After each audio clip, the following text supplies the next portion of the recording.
I'd like to introduce you to Daniel Mezick, who will be speaking tonight about "We haven't been paying attention, but now we know how to change." Daniel's a management consultant, author, and keynote speaker, and he's my friend. Daniel's been coaching executives and teams since 2006. He's an expert on business agility, and he's an author and co-author of 3 books on organizational change. I'm sure Daniel will give you the links to those or let you know all the names and details as well. Oh, actually, sorry, I'm supposed to tell you the names. The Culture Game, Open Space Agility Handbook, and Inviting Leadership. So 3 great books. And if you need more info, we can get info from Daniel tonight. So Daniel, all yours. Take it away. Thanks a lot. Yeah, so first of all, thanks to each of you for being here. It's my pleasure to be here, and it's an honor. I think I'm going to open with a story, right? So in 2011, 2012 or so, I thought I was doing the best coaching work of my life. I was working 2 or 3 days a week in a company with 7 or 8 teams that I was coaching. They were all doing great, or so I thought, and I was quite pleased with myself, and thought I was doing the best agile coaching work of my life. It was in Cambridge, Mass, outside of Boston. And one sunny day, I went outside to get my lunch at the food truck. I had a little taco from the food truck, and when I was finished with that and sunning myself a little bit, getting a little break, I went back upstairs to wash my hands. And I was all alone in the men's washroom washing my hands. And this senior architect named Anatoly walked into the men's room and began washing his hands. So it's the 2 of us washing our hands in the men's room in front of this big mirror. And I looked at him through the mirror and I said, Anatoly, how you doing? How's it going today? And in a thick Russian accent, he said, without making eye contact, he said, "Oh, you want to know how I am doing?" And I said, "Yeah." And he, shut off the water and he grabbed a paper towel and he started to wipe his hands, and he turned to me and he went just like this: "Agile sucks. So do you." Just like that. And I could feel my whole face heat up, and I looked in the mirror, I was all red. So I stopped washing my hands, and I'm like, well, why? And he said, this agile thing here, he goes, nobody gives a shit what I think. Nobody asked me. I have some ideas about how to make this thing work. Nobody cares what I think. And I'm pretty much convinced that no one ever will. So, and he balled his, paper towel up into a very tightly packed ball and precisely flung it in the trash. And he said, "So, have a good day, Daniel. Goodbye." And he just left. And then the door slammed, shut, not slammed, but sort of closed behind him. And I was just left there alone, looking in the mirror with my big red face, wondering what just happened. And that was the beginning of my journey around what we might call open space agility, or invitation-based change, or working with the willing people, or opt-in participation, or making meetings optional, or looking for volunteers instead of telling people what they'll be doing, and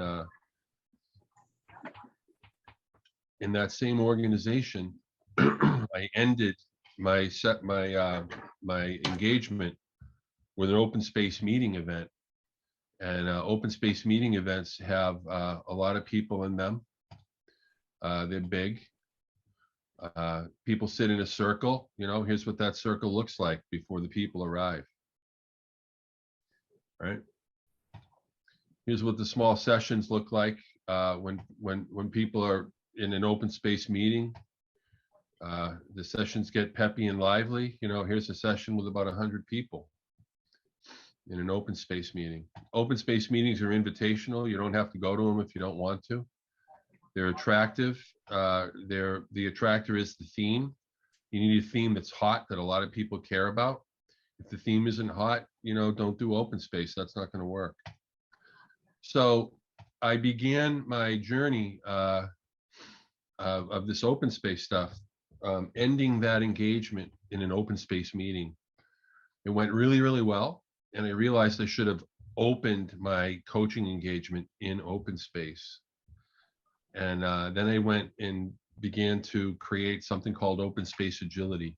So Open Space Agility takes this meeting format, which is open space. And I don't know if you've been through open space before, you probably have. But in an organization, we do a whole bunch of prep with the leadership team. And then we have the meeting. This is the timeline of the meeting. This is the opening circle. This is a closing circle. And at 1 o'clock, 2 o'clock, 3 o'clock, 4 o'clock, you can go to 3 different meetings, right? So this is convergence, divergence, and convergence again. And then out of this episode, out of this event, one-day event, comes a book of proceedings. And those become the basis for action and decisions. Okay. And then we get some real results. So this is open space in a one-day timeline format. Okay. And I realized, we could do iterative open space. This is a one-day open space event. This is a second open space event of one day with 45 to 90 days in the middle. This event is announced when they have this event. And, what goes on there? Well, there's experimentation and there's inspection, there's adaptation, there's learning. All the Agile stuff goes on in between the two open spaces. So what we do is we set up a set of things to try. We do them during this period, and then we inspect that. This is kind of retrospective and a prospective. It looks back and it looks forward. This one just looks forward, right? So this is open space agility. It's powered by open space technology. And how many people here have ever been to a open space event inside a conference? Probably a lot of people, right? Agile conferences, open space, yeah. But how many of you have ever been in an open space event inside a organization? Probably far fewer. And open space has the power to transform your transformation. It can actually identify the willing people, the passionate and responsible people. They become new leaders. If you're a coach, you can coach those folks who identify themselves in the open space. And a whole bunch of good can come from that. But you don't really need the open space format to pull this off. I'm going to put a link in the chat. Let's see if this link will still work. Okay, cool. So there's a link to a whole bunch of other links.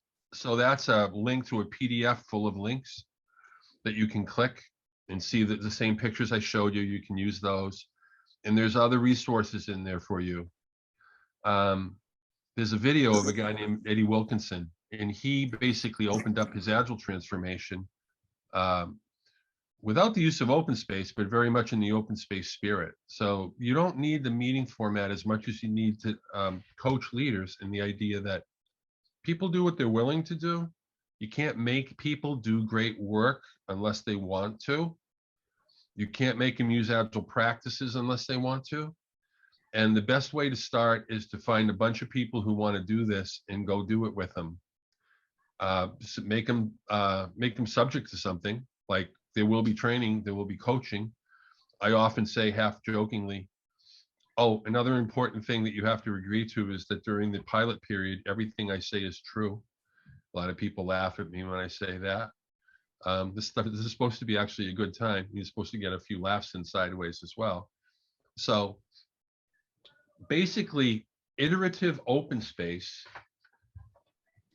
gives the ambiguity in small doses that are 45 to 90 days long and frames it as a kind of a story that has a beginning, a middle, and an end. Okay, that's open space agility. We ended up writing a book about this. There's a book called Open Space Agility Handbook, and that's, well, hold on a second. Hold on just a minute. That's right here. And you can get that book if you want, but actually you don't have to, because the book itself, here it is here. We wrote it in 2015, I think. Yeah, 2015. You don't really have to buy the book because the reality is that the book is really the same text on the website. So here's the website, openspaceagility.com, and I'll put that in the chat in a second. And if you click the big picture, you know, it's active, so it has hot links. So if you want to know about the first meeting, you click there, it gives you some information. This is all in the book. So this is the basis of the book. And I've done this dozens of times since 2013, and I'm telling you that it's an amazing format for getting a healthy transformation that will outlive you. They'll continue to improve after you're gone by using these open techniques. And it takes a little teaching of the executives, you know. It's not as simple as it looks. We're at the 10-minute mark. So I guess in summary, what I would say is that the worldwide, since especially since about 2016, we've had a pandemic of force, imposition, and you know, forced agile practices with name your framework here, being forced on people without their consent. That never works. It's not agile in spirit or philosophy. It's not open to feedback. It doesn't care about people. It's the worst thing I've ever seen. The good news is leaders are now becoming more progressive. They're wising up, and there's you have every opportunity, I believe, to you know, bring the good stuff. What I usually do with this is I sneak it in sideways through the retrospective process. So if I come in and I'm coaching, I'll call an open space with 4 or 5 related teams. Okay. And you might be wondering, how would I do any of this stuff online? You know, like, what's the story with that? How would I do it? I use a tool that's called Welo. It's welo.space is the URL, and I'll send you that in a minute. But this is what you can use to do this whole thing online. This is a picture of a floor plan that I use. And here's the open space big circle. Here's the small breakouts, right? So, you know, Welo is published on top of Zoom. I'm almost at the end of my time with 2 minutes to go. Open Space Agility is free. It's free to the world. It's published open source. That link that I gave you, it has links to other links, and you can learn, you can watch videos, you can look at pictures, you can listen to podcasts. There's diagrams and resources in there that you can socialize the idea of open space agility through your whole organization. So we used to be kind of dumb. We used to force things on people. But now we know how to change, and it's by asking them, not telling them, because telling them actually doesn't work. So with that, I'm officially done. I think I went to the 13th minute. I yield my remaining time. Who would like to ask a question or has a concern about this presentation? Thanks, Daniel. We've got a couple of questions. That was great. Thank you very much for talking about that. Can you talk a little bit about the importance of sort of leadership being involved in these open spaces, and, you know, how do you have any recommendations, or can you talk a bit about how you might find sort of that highly engaged leader who wants to sort of be a part of it, and maybe just talk a bit about that? Great. Yeah, the way you're going to find the leader is the CTOs and the CIOs. They usually have a last about 3 years in any one job. So they move around, and everywhere they go, they have a mandate for change when they go to the new place. So in the early going, what I found was that the leaders were in the job for less than 6 months. They had done Agile somewhere else that was forced, and they actually saw how it didn't work so great that way. That they got a huge financial haircut. You know, they paid a big bill, and they didn't get a whole lot for their money.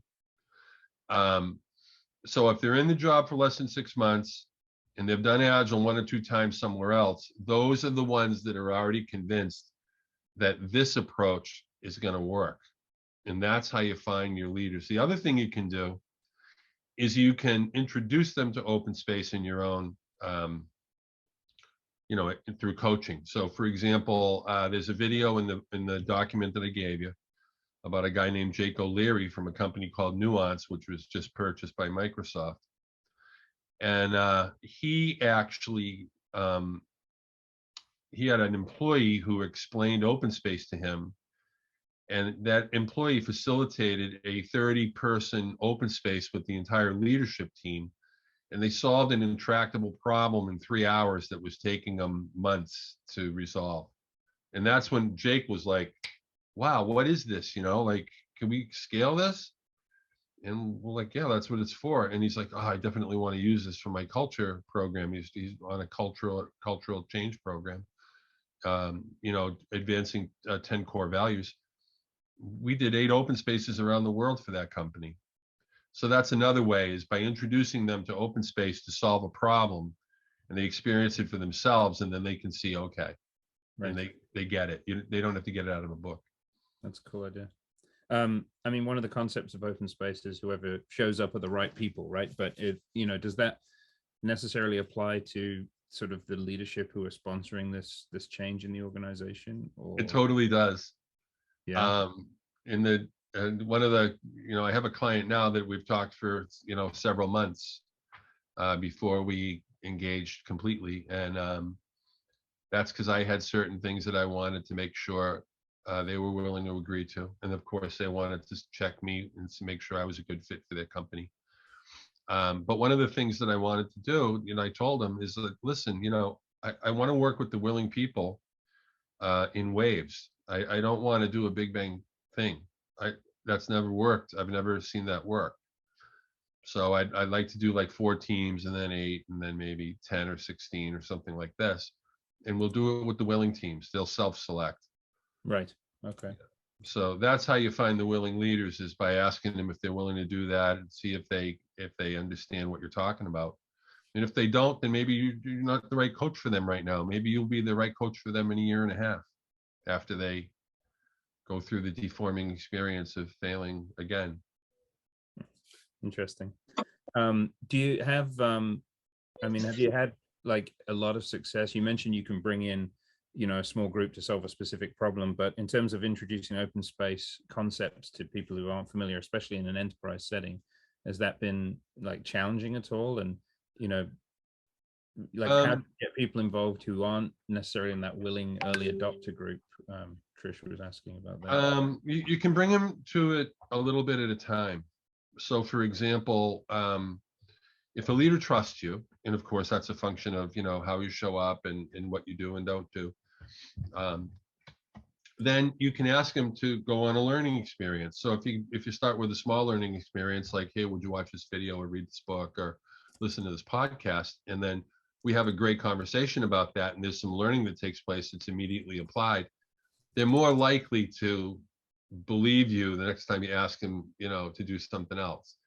So one of the something else you could ask them to do could be like to make a meeting optional. First question out of their mouths is, well, what happens if nobody comes to my meeting? Well, first of all, that's called data. Secondly, maybe they were never there in the first place.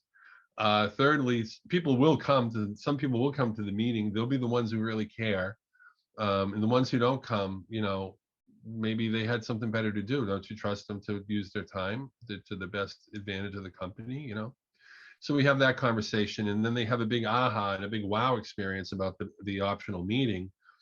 The next thing you could do is, there's also something in the link, the document. There's something called the authority circle. It's a modified fishbowl. That's where 4 or 5 of the top decision makers talk among themselves about really important issues, and everyone else listens as if they're eavesdropping. And then in the second phase, there's an empty seat in that inner circle, and someone can come in. The way the authority circle works is there's one and only one seat open at all times, and the authority figures never leave.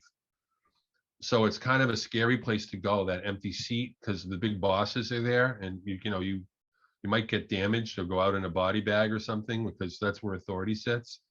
So it's all very dramatic when someone takes that seat that we call the hot seat. if you do that, if they do that exercise, they learn a little bit more about opening space for conversation and how it's actually not doesn't hurt them at all.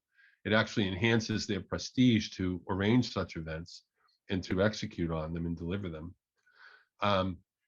So you can do this by degrees and by stages. It doesn't have to be all at once. Okay, interesting. I know a few people who go and sit in the hot seat and ask questions, and a few of them are on this call, so it's an interesting idea. I suppose, I mean, is it fair to say that because this is an open thing for those who are willing, and I presume you spend some time drumming up some, interest in the idea before you get the first meeting going, but, is this a way to work against that sort of institutional inertia that's so present in large companies, especially nowadays?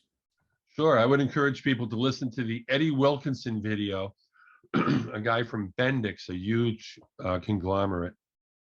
And pardon me just for a second. Thank you.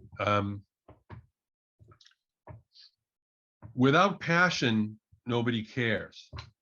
And without responsibility, nobody shows up. This is a slogan from the open space community that was coined by Harrison Owen.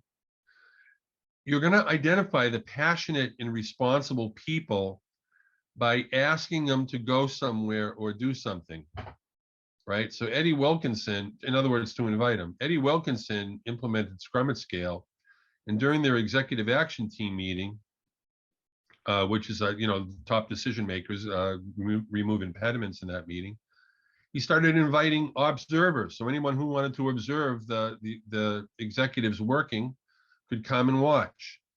Well, next thing you know, a whole lot of people came and were observing. And Eddie took advantage of that.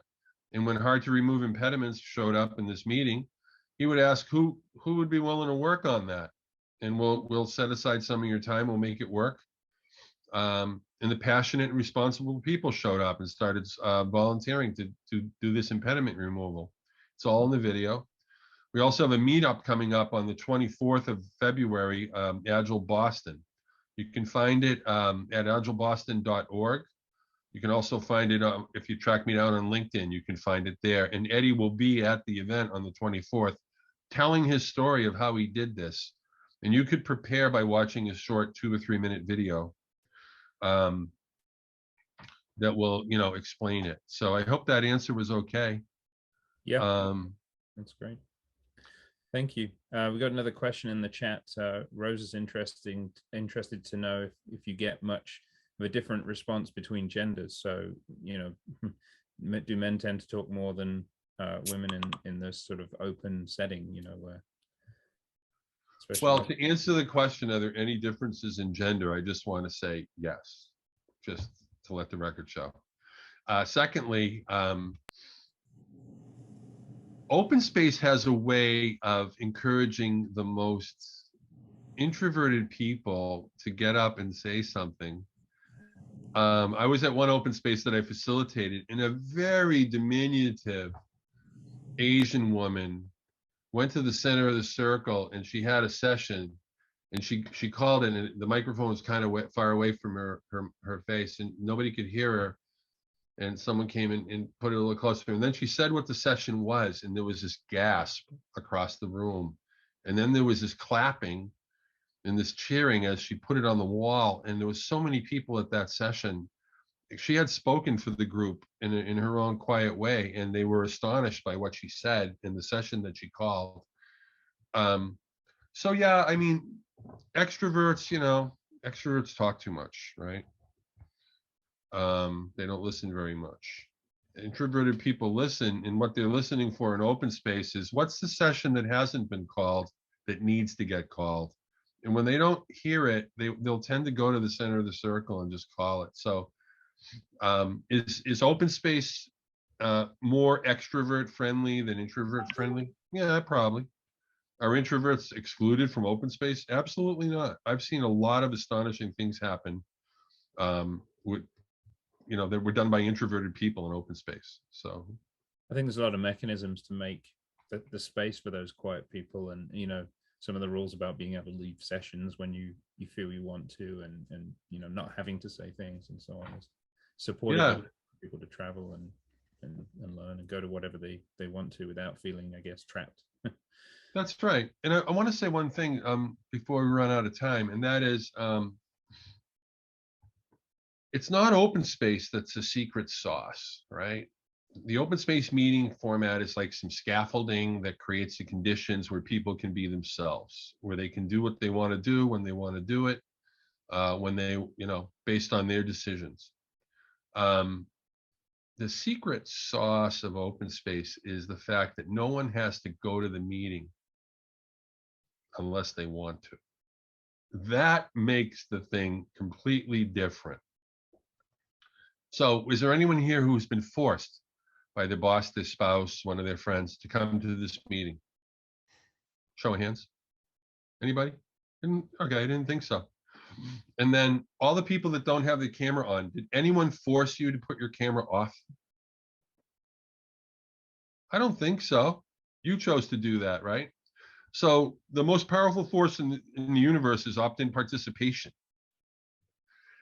So if you feel like putting your video on, that's okay with me, but you don't have to.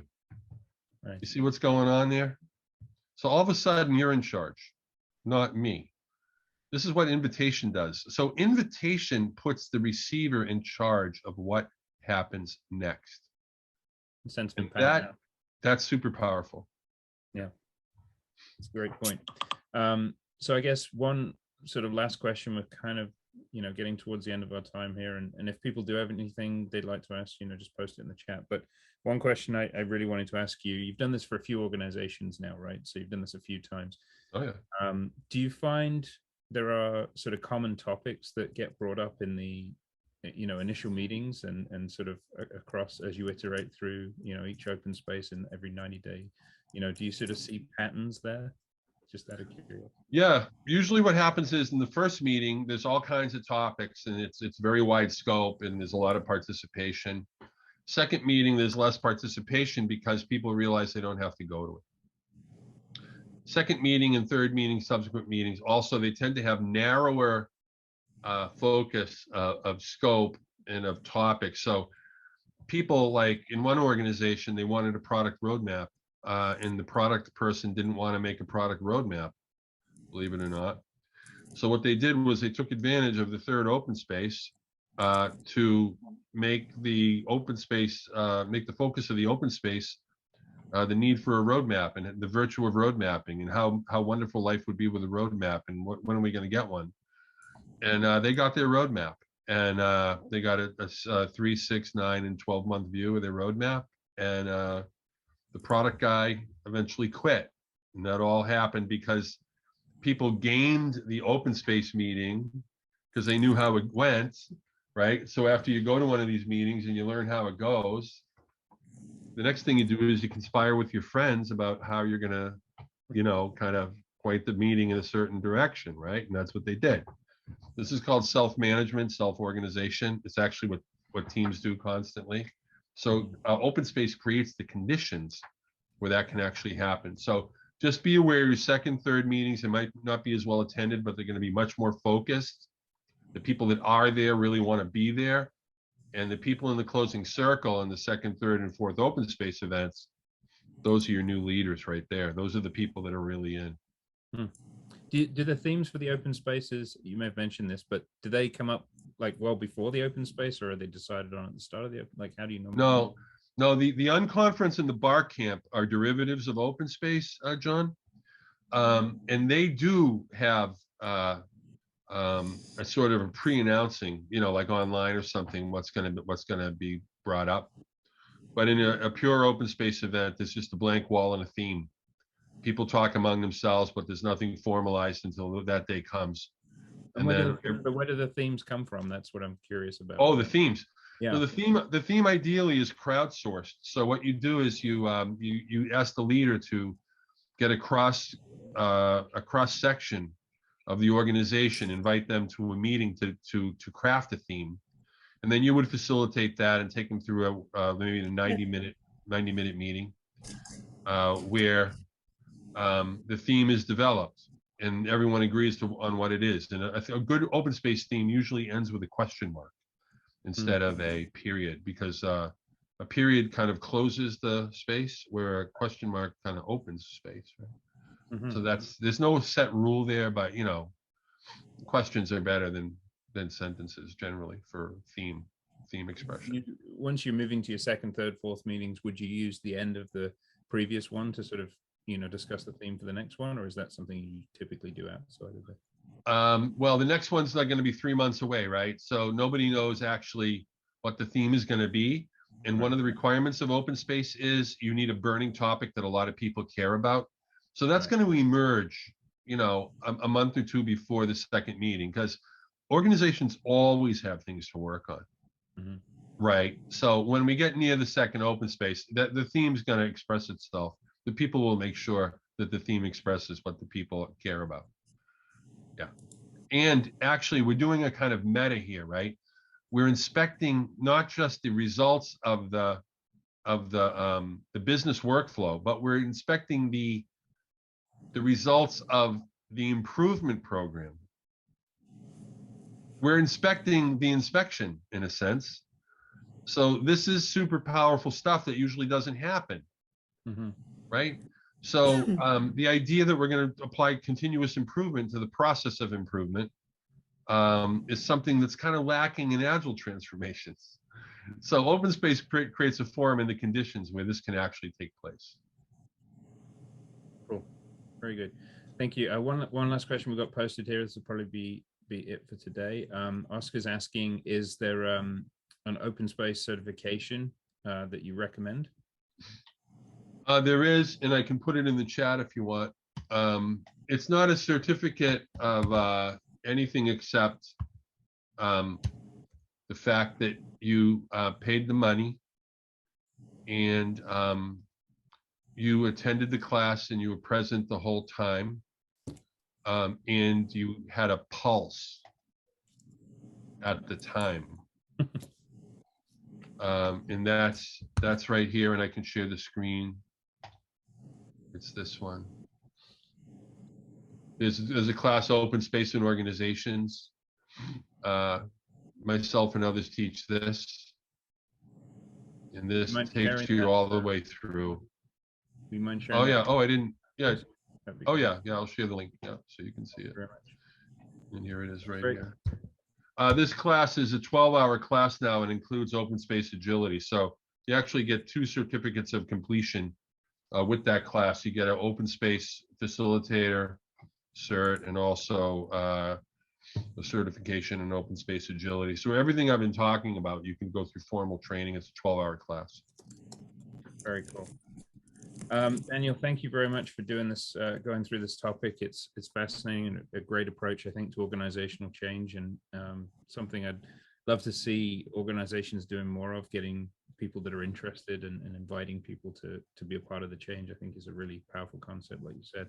If people want to reach out to you, find out more about you, what's the best place for them to do that? You can track me down on LinkedIn, or you can reach me here.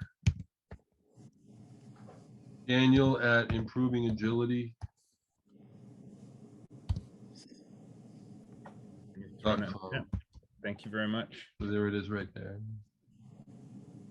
Thanks again. That was great. My pleasure. Much appreciated. Yeah.